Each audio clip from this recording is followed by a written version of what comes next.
Hey, hey, hey, what's up to everybody in the Americas, the North Americas, the South Americas, the Central Americas? And if you're not in one of the Americas, that's okay. How you doing too? You know what I mean? We don't want to single anyone out. Everybody's welcome to be welcome. So yeah, if you're just checking out the show today, welcome to it. It is the Ace Michaels Show. I'm Ace Michaels, your host with some of the most, brought to you in living color. And today my thought is about history and the future, both simultaneously. So, here, go with me for a second. All right. May want to pull over to the side of the road if you're driving. Throughout history, humans have always recorded their experiences, always, for thousands and thousands of years. We're talking about thousands of years. For some reason, humans felt the need to write whatever they saw on the cave wall. Then they felt the need to tell stories about it to other humans. And then the stories became more colorful. The stories became ignited and married with music and instruments. And then eventually humans decided, you know what? Instruments is not enough. We need to be able to put it up on a big screen, right? And so for all of history, we've been storytellers. All of history, all the time, ever since man could pick up something to write with, we've always jotted down our ideas. We've always shared our stories with other humans. Now we get to the future. Now we have artificial intelligence, and humans are still telling stories. Everything that we want to talk about is on social media within seconds of it happening. And then not only do we share it, we get to share our opinion of someone else's opinion of our opinion, right? Now, here's the question: is that what we're supposed to be doing? Like when you think about it, yes, we can go to the moon. Yes, we can travel around the moon. But there's people starving on Earth while we're spending billions of dollars to go to the moon. So the question comes to, are we really supposed to? Yes, we can do it, but are we supposed to do it? Do I need to open up my feed every morning and find out that Montel Williams and Kamala Harris were dating back in 19 blah blah blah and they have a sex tape out? Do I really need to know that? What does that do for my life? How does that help me in any way, shape, fashion whatsoever? Just like if I excavate a cave and I happen to find this drawing of a man getting his head bitten off by a dinosaur 22,000 years ago, does that help me? Does that, what? Yes, we can do it, but should we do it? I'd love to know your thoughts. Give me a call, text me if you want to even come on the show and talk about this. I'd love to hear your ideas, opinions, convictions, suggestions, beliefs. All of that is welcome here on the Ace Michael Show. Yes, we can do it, but are we supposed to? Today on the show, my guest is a beautiful, talented entertainer that I am so happy to have on my show. I went out of my way to get her on the show, and now she's here. Welcome to the show. Dasia Simone is with us today. How you doing on today, Dorlin? Hello, Ace, and hello, everyone. I am doing wonderfully, and I hope you are as well. It's a beautiful Sunday morning. Thank you Yeah. so much for asking me to be part of the show. I'm excited, and I really loved your opener talking about even though we're able to do these things with creativity, if we should. And Yeah. I think that's a great question because I personally believe that creativity is the entire purpose of our existence here to be able to connect with one another. You know, I don't whether you're religious or not, God or the Big Bang theory in the universe is in itself a creator Mhm. and like has given us the gifts to be able to recreate and put out all these magical things that connect us to each other. However, I think there is a big disconnect between individuals or big corporations where we're struggling or rather choosing not to oh, put our time and money and effort into the things that matter first and foremost before other things. Yeah, and I am with you on big agreement on that because if you think about it on a spiritual level, right? Even on a species level, let's say, for example, humans are the only species that makes something specifically for other humans to enjoy it. You get what I'm saying? Mhm. Like you don't go to the woods and find a grizzly bear who's like, "Yo, check out what I can do with my fur. Everybody gather around. Check this out. Check this out." Right? But Mhm. humans do that, right? And so Mhm. I agree with you. There must be a reason that God intended for humans to write the Bible and for humans to be able to have dominion over all of these species and all of this blah blah blah. But here's the question, and it's a big question. Are we supposed to use that power to propagate porn or to propagate politics and lies and disinformation? Like at some point that becomes evil, right? Like Mhm. if you say, well, listen, I know a way that we can make an artificial intelligence that's going to make lonely people fall in love and feel vibrant again, but I'm going to charge 19.95 for this service because there's no way I'm going to help people get over their loneliness for free. That just ain't going to happen. Right. They definitely crossed that gray area, and I don't think that that was God's or the universe's original intention for us. Um, and I think anything good can be turned bad, and anything bad can be made into good. Right. And so, unfortunately, we have a lot of people who want to use things for bad. Personally, I hate that they want to charge subscriptions for everything. Like, Every for damn thing. example, I love learning foreign languages. When I was younger, I used to study several languages. Fair warning, if you don't practice, you lose it for sure. And so now that I'm trying to get back into studying, I'm trying to find new apps and stuff. And one app I used to use in the past, it ends with lingo. Everyone's familiar with it. Hmm. Now they charge a huge fat subscription for you to continue your lesson beyond 15 minutes. Oh When my in the past you gosh. could do it all day until you run out of energy, and then the Right. next day it resets. And Wow. I was just so heartbroken because this is something that allows other people to be able to connect with strangers and build bonds and relationships and community. And now you're putting a paywall in between that. Mm-hmm. And then when it comes to like creating porn and things of that nature, anything that is a false replication of what is supposed to be human touch is definitely something that I and hesitant and wary of because it doesn't feel right and it's not authentic. But Right. it's like they Exactly. create the problem and then they provide you the solution. But and we do that in every possible form in this country, like the healthcare and your insurances, Everything. everything. Everything. And it's not fair. So it's definitely taking something good and using it for evil. And you know what? There was a show that I was watching, and the guy was like, they were talking about AI actually. And the guy said, AI is not the problem. AI is just a tool, like any tool. A hammer can be used to hammer nails, or it can be used to hammer somebody's head. It's a hammer, Yes, it's not the exactly. problem. But what he said was interesting. He said, "Well, the problem or the concern with AI is that people that are manipulating the AI are manipulating it to make billions of dollars, and billions of Hmm. dollars supersedes." Everything else. And you mentioned, well, really, I mentioned the porn industry, not to turn this into a porn conversation. But the thing about the porn that bothers me is that all of this stuff is free. Like sex is free. We're born from sex. Right. Like how are you going to tell me that I got to pay 19.95 a month to see naked college girls? I could just go to college and see naked college girls for free, right? So Oh. what they do is they take something and they turn it into a subversive thing that is a bad naughty thing. And then they say, "Ooh, do you want to see this bad naughty thing? Well, where's your money?" And it's the same thing. Now, you're in the music business, which a lot of Mhm. people feel is a trigger for a lot of this nasty, naughty stuff. Like you see beautiful girls in music videos, half naked. Mhm. The young, aggressive rappers, now they have to be criminals. Now there has to be a backstory about how many Oh, times it's he's had yeah. domestic violence. And all of this is just the story that the corporation is making money off of the sales, right? Yes.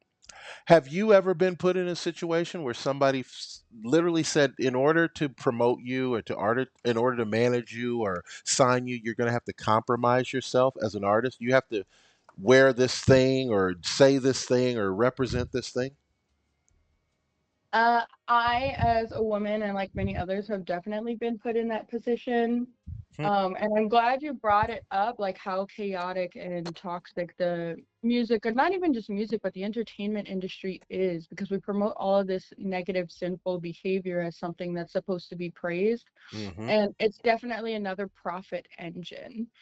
And I really like that you said like a nail and a hammer can hammer something to build or to Right. smash someone's head in, because that's it. It's literally what AI is doing. In the past, I've been asked like, "Hey, can you lie about your age for this or that? Hmm. And would you be willing to wear this for the music video?" And I'd be like, "No, I'm not really interested in that." "Okay, well, we'll find somebody else." I'm like, "Okay, Hmm. well, you just asked me for my time to be here and to rehearse and to learn this, and only at the end you're going to ask me to wear something that I'm not agreeing to." And Wow. then there's also been the instance of like people want to offer you these what they call opportunities, but have an ulterior motive in regards to helping you. Like they're flirting with you because they want something out of you and not genuinely trying to like help you because they believe in your vision and things of that sort. So Right. yeah. Now, you mentioned a couple things, and one thing for sure, let's get off the table. You are definitely the cutest cookie in the bag. So I Oh, would thank you. imagine that's going to be a problem. Like, people are not going to be able to get past your looks, right? Um, it's funny you say that because I personally was bullied when I was younger and an ugly duckling and called ugly. So like it's definitely a different world for me being an adult. And I mean, I've grown into myself and my confidence and such, but it at a period of time was hard to like move past being looked at a certain way because of people's ulterior motives, like what you're asking basically. Hmm. um Excuse me.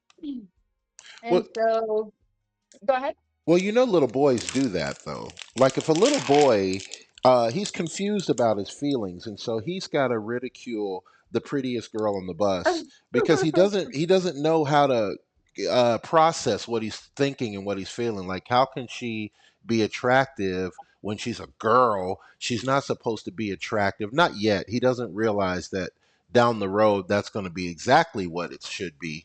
But he finds a way to pick on this girl to get her attention, to keep Hmm. her knowing that I'm thinking about you. I'm just not thinking about you in that way, but I am thinking about you, just so you know. You're being thought about.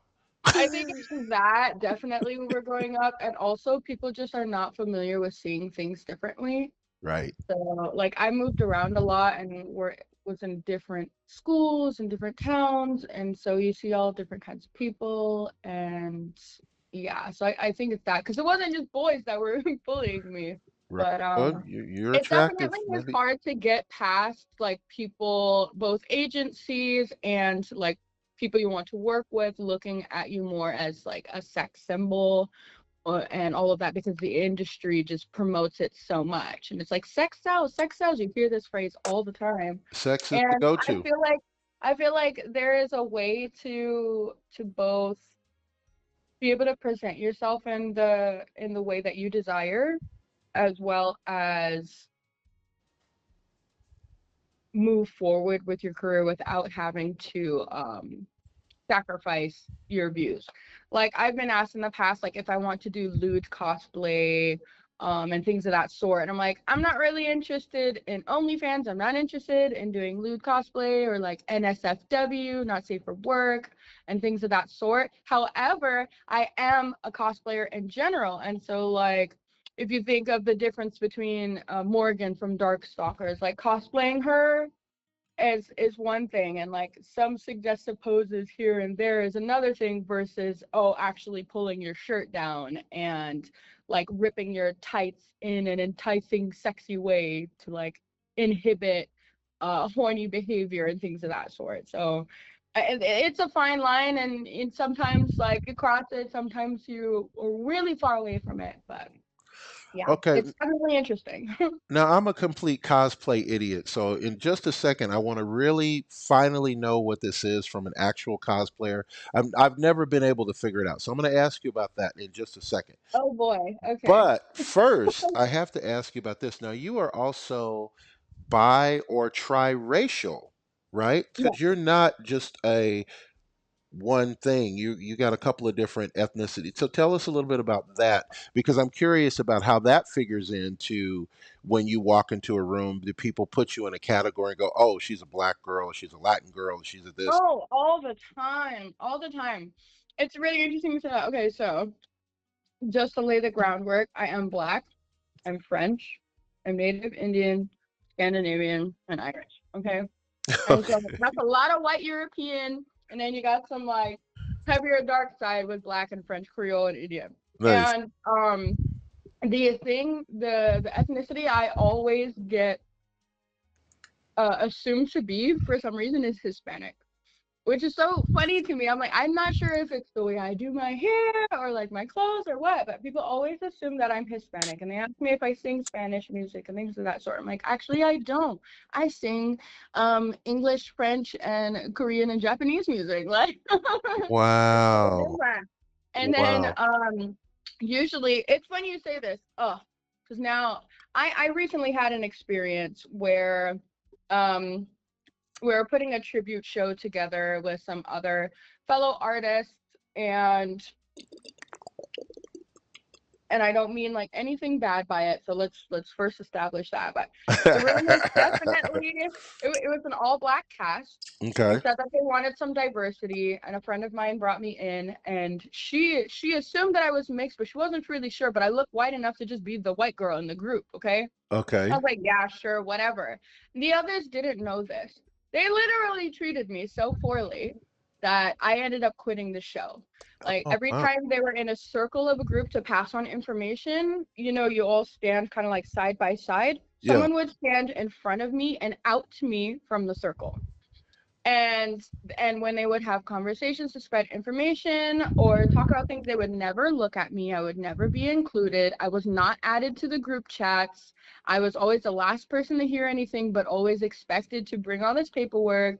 And they're like, oh, you can sing nice for a white girl this, white girl that. I'm like, gotcha. But then anytime I would try to sing, like when my friend wasn't there, I would try to cover her roles. Yeah. And I'm like, oh, I can help for the sake of the practice. Immediately shut down.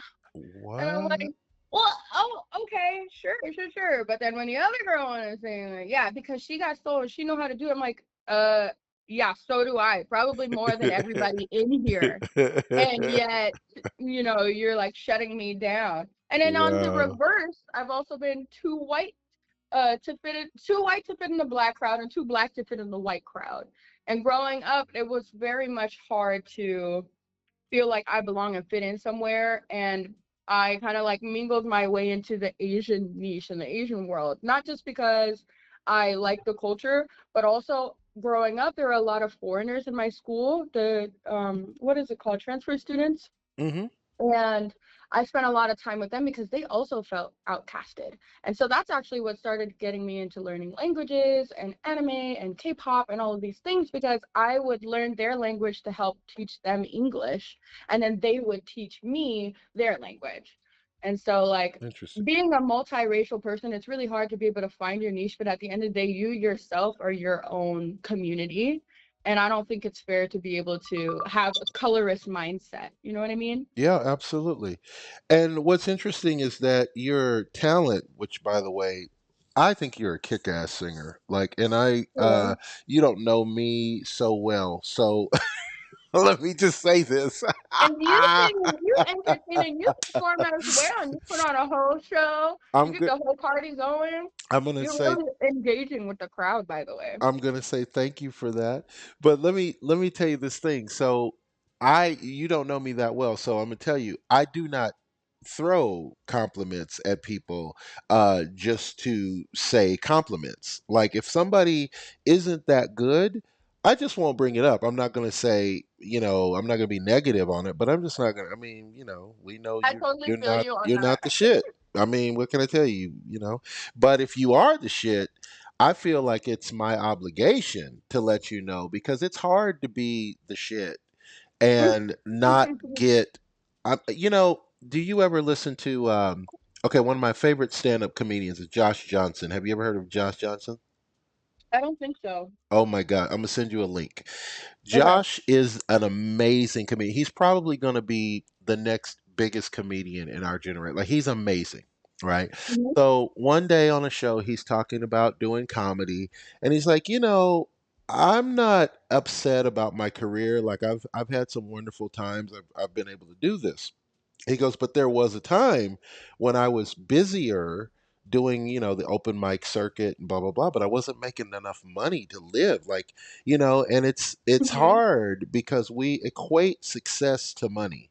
So Oh, definitely, it's definitely. it's really hard when you are the shit, but you can't pay that cell phone bill, and you're like, damn, if I'm so good at this, and people keep telling me I'm so good at this, I keep having successful shows or successful turnouts or successful, but why can't I get past the basics, right? Right. Um, and so Economy is one of those reasons.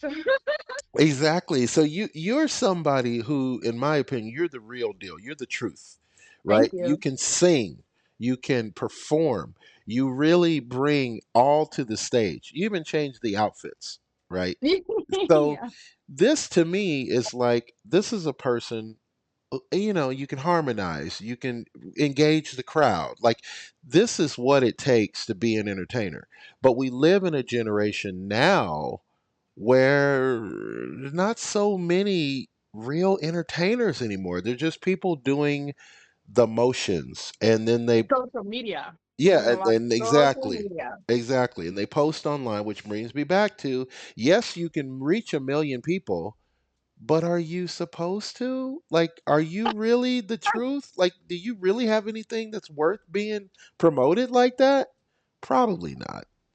That is so interesting that you mentioned that. And I'm not even sure what to say about it because consistency is the most important thing. Like you can be, and I had to learn this the hard way because consistency in the past is something that I struggled with. You can be as good as you want. You could make all of the basketball shots, right? But if you're not actually shooting them and practicing and like putting the time and the work in, nobody knows. Mm-hmm. Nobody knows. Like Mm-hmm. I could be singing Mariah Carey, no, the whistle tones and Whitney Houston all day, and I do in my house, but I'm not posting and recording that. Nobody knows. Right. And so I think the people that even if they're not as talented as someone else, because it's all subjective. Um, how they get their route is definitely that consistency, and I think it's hard to say whether or not they deserve that or whether or not they should do it because if they have the balls and the courage to do that, Mm-hmm. don't you think they deserve some feedback from it? However, it does. I do feel some type of way when somebody's making a song like you think you're the shit. You're not even a fart, and they're making $1 million off of stuff like this. And I'm like, I spent this time writing these deep lyrics and creating a storyline for an album, and then I'm also incorporating other niche culture aspects, only to be like, thank you for your $5 donation. You know what I Right. mean? So Right. I don't know. I can't really say too much about it because it's just different forms of hard work. They either went through the hard work of building that confidence and embarrassing themselves and putting the work out there and getting the connections that they need, or they worked really hard for the actual quality of their skill and their talent. So yeah, I don't know. I don't have an answer for you for that one. And you are a spiritual person. Yeah. You put your faith forward. How does that work into your career? Do you feel like God is leading you and saying, "Okay, this is the next moves, and that's why you're successful at this," or are Actually, you a person who just happened to be in the right place at the right time? before I answer that question, one thing I did want to say is when it comes to all of these performers and entertainers on a broad spectrum of media, cosplay, singing, whatever it is, I really want to make it to a point as somebody who has created a community of outcasts and people who have felt left out and laughed at, is that there is always an eye, an ear, and a taste for something someone has created. And I say this to all of my friends and those who are maybe doubtful about their skills, even though they're really amazing. And so seeing that somebody with like some stupid song is blown up, there was an eye, an ear, and a taste for that. And there will always be an eye and an ear and a taste for something that you create as well. Mm, that is too true. You know, Yeah, I don't eat yeah. spicy food, okay? I can't handle it. I got the white girl like flush and cough and like I can't do it, right? And but my dad, oh my gosh, he loves spicy. Like make it as spicy as you possibly freaking can. Mm. And so, like, does that mean I'm a bad person or like my taste buds are not as great because I don't eat spicy food? No. No, because there's an eye, an ear, and a taste for everything. Yes, exactly. Yes. Um, Going back to what you were asking about the spirituality and how that plays into my music career, I think that it depends on how spiritual you are in the sense of are you asking God to lead you where to go or are you going and then asking God to back you up? And I Mm. and I think that should be applied to everything in life. Like if you're going to move across country, are you saying, "Hey God, I'm moving over here. I'm gonna need you to work this out," or are you asking God, "Is this the right place I should be moving to?" And Hmm. so I try to apply that the question and the thoughts to music as well because I feel like God has blessed me with this creative mind and I have all these ideas that I want to do, and I gotta ask Him like, "Okay, where do I start first? Because there's like 100 thoughts rolling in my mind and I don't know." And then like when I think about in the past like being so upset, like, well, why am I not here now? And this is and that. And my voice was in the prime back in the day and blah blah blah. I realized it's because there was a lot more growing up to do Mm. internally and being able to change my view of success. And I think that's where people get stuck is their views of success. Like not everybody is meant to be the superstar pop idol Ariana Grande. Some Right. people are meant to be Tori Kelly, who's incredibly underrated and just she's just like mind blowing, you know? Mm-hmm. Um and back in the day, like for all the things that I was going through, I don't think I would be able to handle all the social interactions and the commentary and my feelings were so easily hurt. And now I really enjoy performing and bringing God's creative work to everyone and being able to unify people in their differences and make them feel something because I think that's the most important part is if you're not getting someone to feel something happy, sad, want to dance, want to have sex or something, as ironic as that is, then you're not doing your job.